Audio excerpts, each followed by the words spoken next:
All right, I've been trying to film at least something once a month, and I'm here with Love, and we're going to watch an old movie. Yeah, we're going to watch Frankenstein. Frankenstein, because I have not seen any movie before Snow White and the Seven Dwarfs. And guess what? This one came out like 8 years earlier. Wow.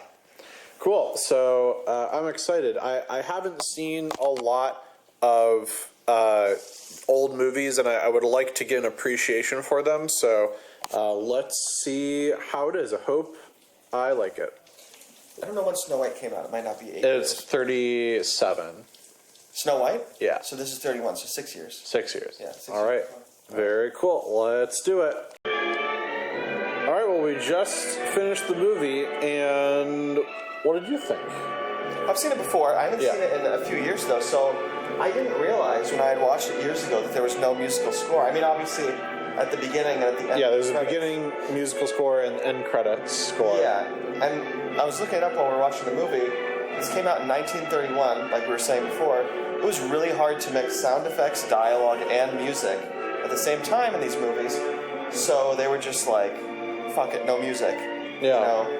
And even as a composer, I agree, dialogue and sound effects are going to be more important. But I love the movie. I mean, like, I think that people have to know what they're getting into with this. They're not going to be scared. They can't expect a movie that is, like, really polished and well made. This movie is important not because of how good it is, it's important because of how it influenced literally every other movie that came after it. I mean, there are parts in this that Bryce mentioned clearly influenced Beauty and the Beast. You know, and that's a movie that came out in, 91 or something? So that's like decades later. And to this day, I think we still feel the effects of it. But yeah, I'm curious your thoughts, though, Bryce. I am biased. I grew up with these movies, so I like it. So my thoughts are a little bit different. Yeah. So my thoughts. Let's see.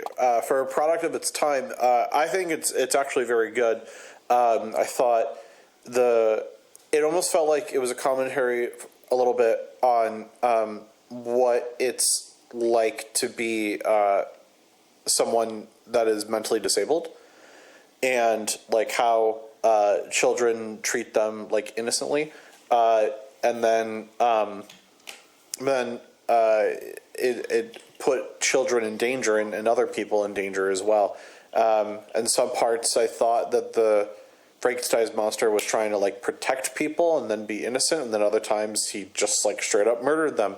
And it's interesting that it's like, oh well, he doesn't have morality, and maybe that's the thing that separates the creation from us.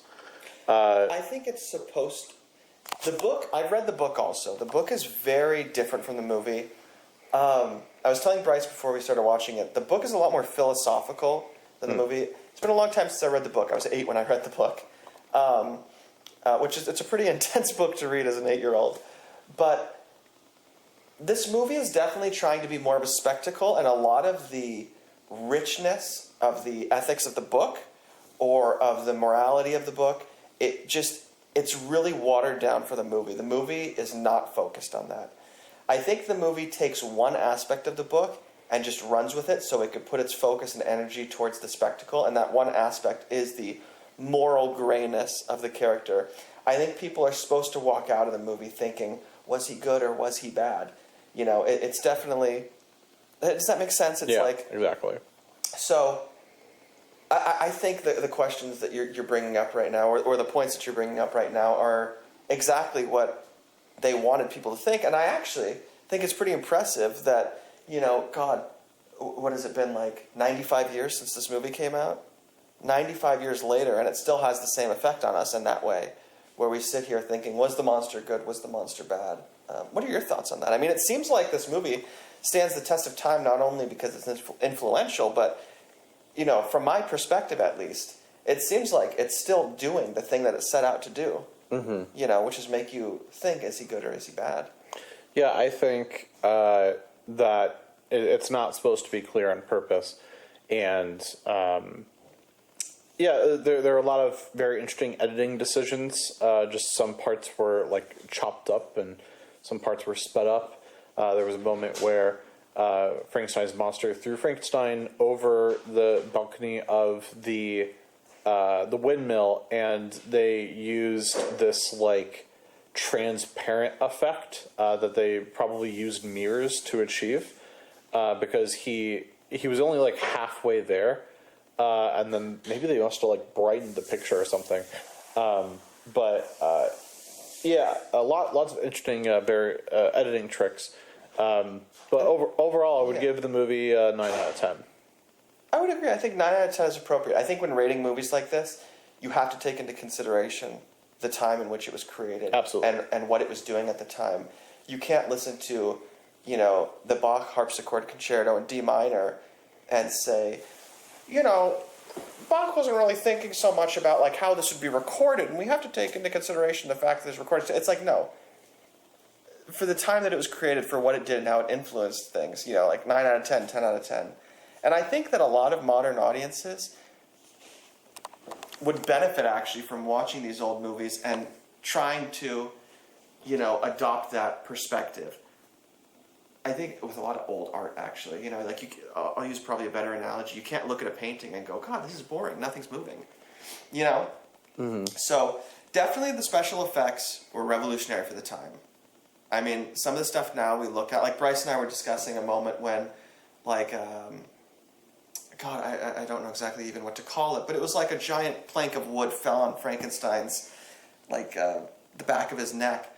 And it looked like, like it was just all these shots. And I told Bryce, I said, is that stop motion? He was like, no, they sped it up. Yeah, so they like recorded it slowly and they sped it up. But I think that's brilliant. It's just, it looks bad by today's standards, but it doesn't take away from the fact that that's brilliant. And then, later on in movies, we could take those effects and we can add on to them.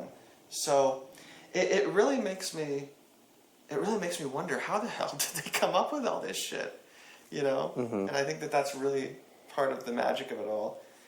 And I will say there are things about this movie that absolutely, like, hold up to modern standards of, like, visuals. I think the shot where Frankenstein's fiancée is on the bed, that's a really well-composed shot. She's, like, in the corner on the bed, and then you see, like, the window, and there's the monster there, and he runs away, and they all come in. It's just, like, things like that are really, they're, like, really nice to look at. I think the whole set piece with the creation of the monster, that every scene there, it was really well composed. Yeah. I give it a 9 out of 10 out of 10 out of 10 for some of the continuity of, like, the times where, like, the clothing does not match the time. Like, I have no excuse. Absolutely no excuse. Yeah. I don't care. Like we were talking about the fedoras and stuff. Yeah. I'm not going to give it a 10 out of 10, mainly because, that bothers me, but for me, the main issue is some of the editing choices, like at the beginning when they're leaving the graveyard, and it just cuts and they're like 5 feet ahead now. Yeah. That's weird. Somebody in the editing department should have looked at that and been like, can you end the shot sooner? Like, do something. Cut it before they get to that rock, and then cut to the part where. Or they could have just done like a separate shot of them far away for 3 seconds, and then brought it back if that part of the footage was missing. Well, what I'm saying is, even in the editing of the movie, and maybe this is what you're saying, and I'm not understanding it. Even in the editing of the movie, if they can't go back and re-record stuff or record new stuff, there's plenty of editing things you could do to fix these problems. Yeah. And I refuse to believe that back then this was, inaccessible to them. Like, if they can come up with these amazing special effects ideas, they could come up with better. They could have fixed that. Yeah, and you know what? It wouldn't have looked as good as modern editing, but it wouldn't have been like a blunder. It wouldn't have been like half-assed is the term I'm looking for. Hop.